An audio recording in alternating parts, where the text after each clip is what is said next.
नमस्कार।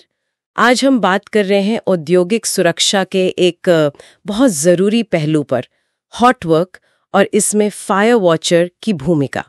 हमारे पास एक ट्रेनिंग गाइड है इस पर और हम कोशिश करेंगे कि इसकी सबसे अहम बातें निकाल सकें। बिल्कुल। कि भाई हॉट वर्क है क्या, क्या खतरे हैं इससे और कैसे फायर वॉचर इन खतरों को रोक सकता है। तो चलिए देखते हैं इसे। जरूर। ये समझना बहुत जरूरी है कि कई बार ना एक छोटी सी लापरवाही भी बहुत गंभीर साबित हो सकती है।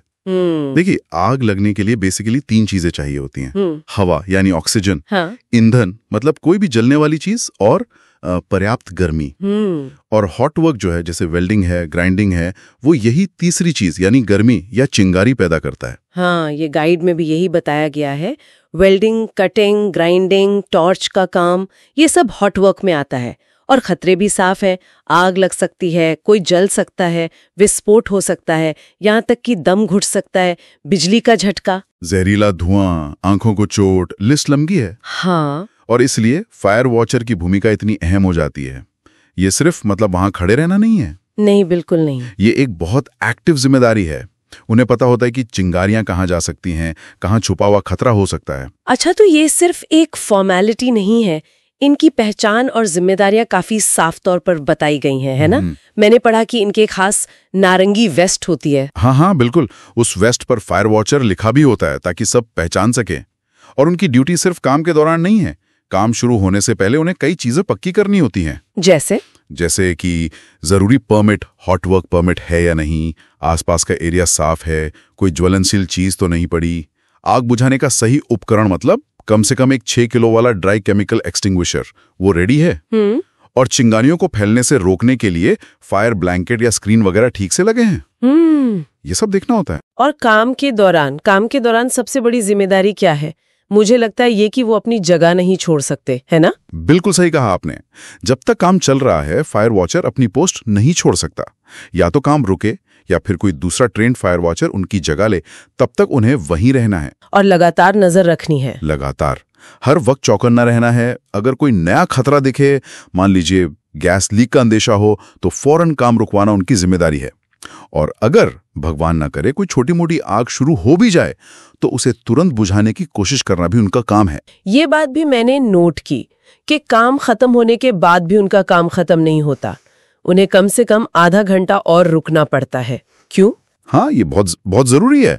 अक्सर क्या होता है, हॉट वर्क के बाद भी धातु या दूसरी चीजें अंदर अंदर सुलगती रहती हैं। वो एकदम से दिखती नहीं है, पर वो छुपी हुई चिंगारी बाद में बड़ी आग बन सकती है। अच्छा। तो कम से कम 30 मिनट तक वो उसी जगह के रहकर निगरानी करते हैं, ताकि ये पक्का हो जाए कि अब कोई खतरा नहीं है, सब ठंडा हो गया है। उसके बाद ही वो एरिया क्लियर करके सुपरवाइजर को इन्फॉर्म करके जा सकते हैं। सुरक्षा उपकरणों की बात करें तो सही पीपीई मतलब पर्सनल प्रोटेक्टिव इक्विपमेंट पहनना कितना जरूरी है? जैसे हेलमेट, चश्मे, दस्ताने वगैरह। अरे बहुत ज्यादा जरूरी।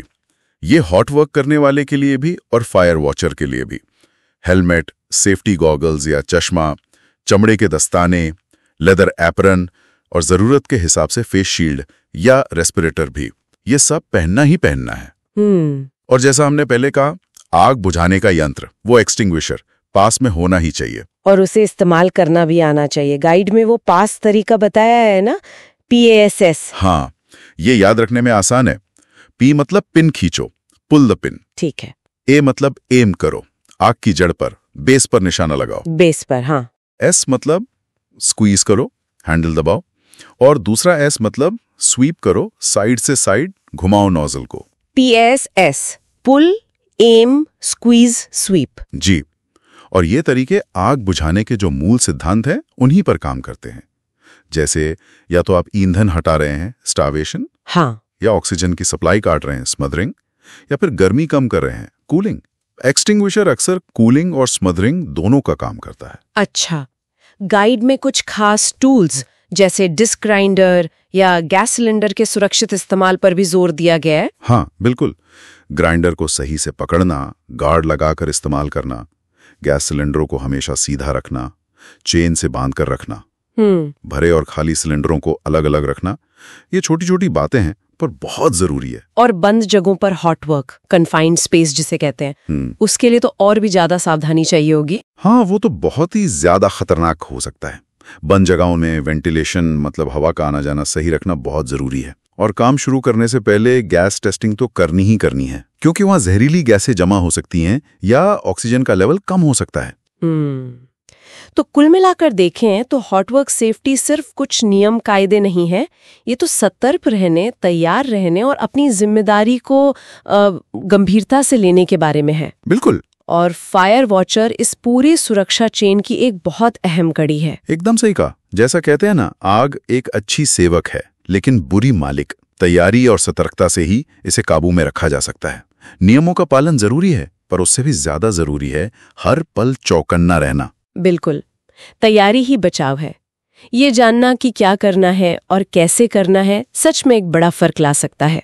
और यहाँ एक विचार मैं छोड़ना चाहूंगा सोचने के लिए कि ठीक है, नियम प्रक्रियाएं अपनी जगह बहुत महत्वपूर्ण हैं, लेकिन जब हॉट वर्क के दौरान अचानक कुछ अनपेक्षित हो जाता है, कुछ ऐसा जो नियमों में नहीं लिखा, तब कायदों से परे जाकर मौके पर सही फैसला लेने की व्यक्तिगत क्षमता, वो सूझबूझ, वो कितनी मायने रखती है।